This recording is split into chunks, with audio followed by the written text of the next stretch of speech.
serious? What is your most terrifying we need to leave now random rush of fear you felt? My car was stolen the very night I moved into my new house in a very good neighborhood. The neighbors had warned us that the neighborhood was being targeted at the time. They mentioned a woman around the corner that opened the door for knockers in the middle of the night and they attacked her and robbed her and almost killed her. We had reported the car stolen and did the police reports when it happened. Well, 2 nights later in the middle of the night I hear a knock on the door and they said open up, it's the police. Well, since I had heard the story about the other lady, I was suspicious and did not answer. I grabbed my kids and put them in my daughter's room because it had access to the roof from the window. I called the police to say that 2 men claiming to be police are pounding on my door. They said there was no police in the area and they're sending a car. Turns out, these same guys stole the car and came back for seconds. I did get my car back because they brought it with. How nice of them. Hope they brought it back with a full tank of gas too.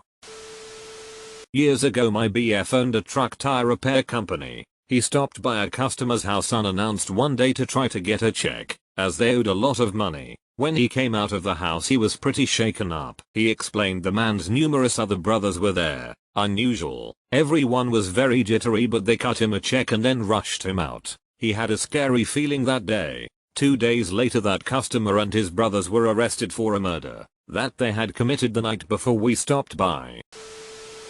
When I was hiking in the woods and I saw a baby bear, I slowly turned and walked quickly away from the bear. Because I'm not getting eaten, I had to drag my friend along with me because he didn't understand why we needed to return the way we came from. You won't get eaten, but mama will make sure you're good and dead. A baby bear is probably the most dangerous thing you can come across in the woods. I remember when I was with my nanny once and we were driving down the mountain she lived on. A baby bear waltzed out onto the road and stopped to just stare at us. She hit her brakes and just sat there. It was like a good 5 minutes wait but the cub finally moved on but she didn't move. I asked her why and she pointed out of my side of the window because of that and I looked over to see big ol' mama bear meandering along after the cub. She was terrifying but at least we were in the car so we could make a quick getaway if we needed to.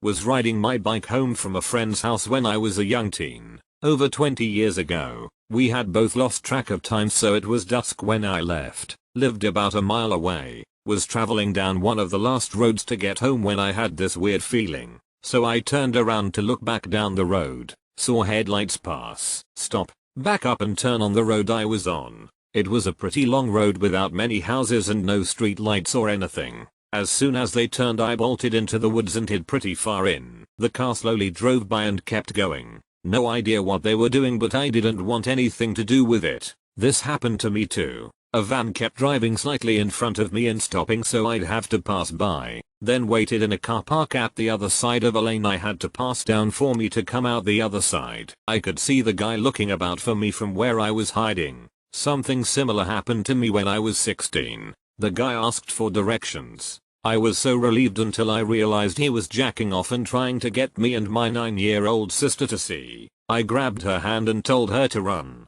She didn't know what was going on. Thank goodness. I had a similar experience. Back in college, I went out drinking in the city center. When the bar closed I decided to walk home alone. My bicycle was stolen and my friends didn't live near me. The walk home from the center to my house takes about 30 to 40 minutes. So drunk me is walking alone on a calm, straight road. On my left is a forest park area and on my right is the road. I just passed the roundabout when a car with loud music comes up ahead. When it is next to me, the car stops and the door to the passenger seat is thrown open. Some weird guys in the car are telling me to get in. Me in my drunk state yelled back that they should go F themselves. They close the door and drive further. Dart until I hear they're not. I hear their car going fully around the roundabout so they're back in the direction I'm walking. I quickly jump into the forest park area and hide in the bushes. I see the same car slowly drive by where I just walked. Once I couldn't see them anymore I jumped out of the bushes. I sometimes wonder what would have happened to me if I didn't hide in those bushes. Hurricane Florence a year ago. We planned to ride it out as we were on a hill and in an area where the winds wouldn't be bad. Mostly ignored the news.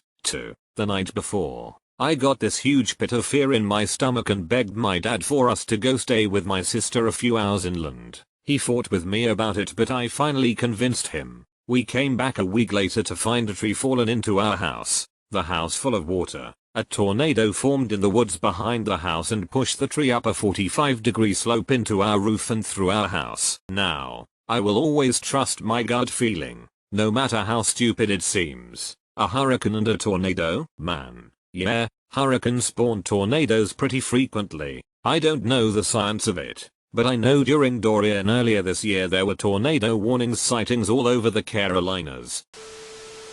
I was walking in my old local park with my sister. We entered it at about 3 PM and were hanging around until at about 9:30 we saw 3 people all wearing somewhat similar outfits all the way on the other side of the park. I immediately noticed but don't think much of it. We walk for about 2 more minutes and I notice one of them stopped and was staring at us. I immediately had a bad feeling and told my sister we should leave. She noticed and obliged. Later that night there was word of a stabbing in the park and the suspects were all the people we saw in the group of 3. I was camping with a friend in a backwoods camping area. Not very many sites and they were all super spaced out. We had already been there one night. Had the site fully set up. We had been hiking all day. The works. We drove into town to get some food. And when we were driving back to our secluded campsite we passed a man walking out of the only road to our site. We both locked eyes with him and I got a super creeped out feeling. He stared at us like he knew us and hated us, but we had never seen him in our lives. When we got to our tent we went inside and everything we had in there was tossed. Our bags were dumped out and our clothes were thrown everywhere. We quickly realized both our hunting knives were gone, along with a bunch of our clothes. We also realized it had to be that guy we saw. There were no other sites or hiking paths he could have been walking from besides ours. We jumped in the car and drove back towards where we had seen him. He was gone. We drove a bit further and found a common area where other campers were gathered. We sprinted down and asked have any of you seen this guy, and described him. The people at the gathering just stared at us and didn't speak, giving us an even more creeped out feeling. It was at that point that I told my friend we need to leave this place right now. Walking back to our car we looked over the edge of a guardrail and saw all our stolen clothes in the woods. We gathered them up but didn't find either of our knives. Knowing this guy was still out there with those knives and that no one around us cared freaked us out so much. We packed the car up and ended our camping trip early. No way were we staying out in those woods one more night. This is what kind of common sense I am internally screaming every time I see a scary film about camping. Mind you, the ritual is actually pretty decent. There are people who live in the backwoods who believe that it is their place, and get super territorial. They aren't generally well-adjusted people. He looked like he had been living in the woods. I wouldn't be surprised if he lived back in there and had been watching us that day. This is one of the reasons tent camping makes me nervous. It's too damn easy to murdered by someone when the only thing separating you from them is a tent. My husband doesn't share my skepticism about camping because he thinks the kind of people who camp are unlikely to murder us, but I just think you never know who's out there with you. Was once at summer camp and was walking to the beach. It's like a 5-minute walk from the cabins we were staying in, and the path to get there is made of sand and surrounded by trees. We were supposed to go in partners but mine dipped. Anyways, I was walking for probably about 2 minutes and I hear leaves crunching in the trees beside me. So I look over and what I see is none other than a brown bear cub lugging a tree. I think that everyone knows that where there's a cub, there's a mama. This bear starts making bear noises. I just about shat my pants and bolted out of there. Ate it. Thank you for my first silver kind stranger. Never in my 14 age of Redditing have I been shown such kindness. Drinking at a bar with some mates. In Sydney, 2 young guys walked past, and I happened to make eye contact. He flashed a gun at me and nodded towards the door. I didn't make him ask twice. I was walking by a long stretch of road with no houses. There was a cemetery. A van with 2 guys in it stopped to ask me if I needed a ride. This was in the late 90s, so it's not like hitchhiking was legal. I'm all, no thanks. I'm nearly home. They wouldn't budge. They kept following me with the windows down. Kept saying see Monday. Just get in. At some point they just stop, and they start getting out. I was just a teen, and they were clearly 20 something. I just took off running. I must have sprinted half a mile to get to an alley, and hid by the nearest building near the road. I waited about 15 minutes before moving on to make sure they had given up. so they wouldn't follow me home. Late 90s, early 20s too. I used to hitchhike in the evenings. The walk home was long if I missed the last bus. I usually got a lift of middle-aged person, or a truck driver when hitching. One night though some young guys picked me up. I got a weird vibe off them, and they had me sitting in the middle backseat, so I couldn't just jump if things got hairy. They were talking about using party dogs like Speed, so I started talking about my dog use and how I was shitting myself that I could have hep C. Data block later they said they were turning off, and this was as close as they could get me to home. I breathed a sigh of relief. I was at a party my freshman year of college and some seedy people were present. The night was getting very tense, but no fights or anything happened. As the night went on it became very clear to me something was going to happen. I told my friend it was time to leave. No more than 5 minutes after we left someone was stabbed and the stabber was shot. I was at a national park on vacation. The layout was kinda like a crater with a room you can walk under almost all the way around. Had this major gut feeling of yeah not going down there. Later that day a lady was killed from kids throwing large rocks tree branches into the opening.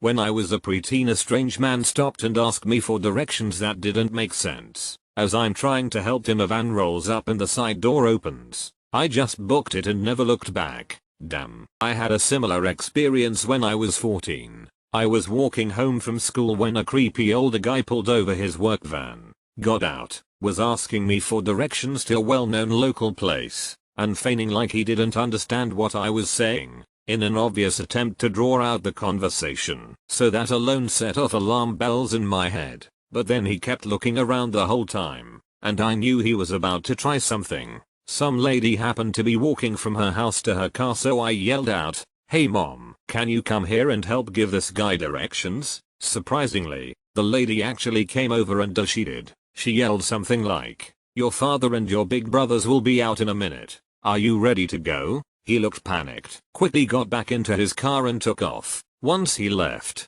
that lady told me she knew what was up and made sure I was okay, before letting me use her phone to call the cops. Turns out I wasn't the only girl he tried to lure abduct. My faith in humanity was both damaged and restored that day.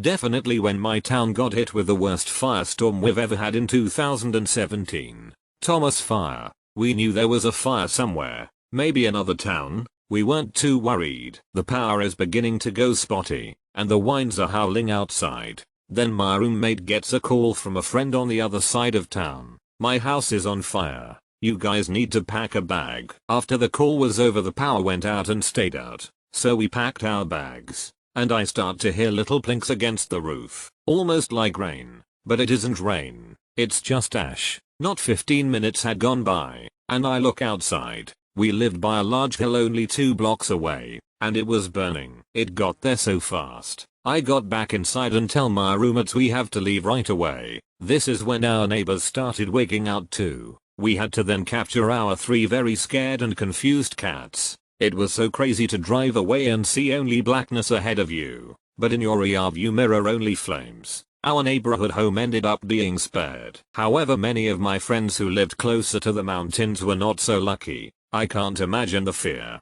My son was stationed at Pendleton for several years, and I worried about him and his little family every time a fire broke out. They are on the East Coast now, so I get to worry about hurricanes lol.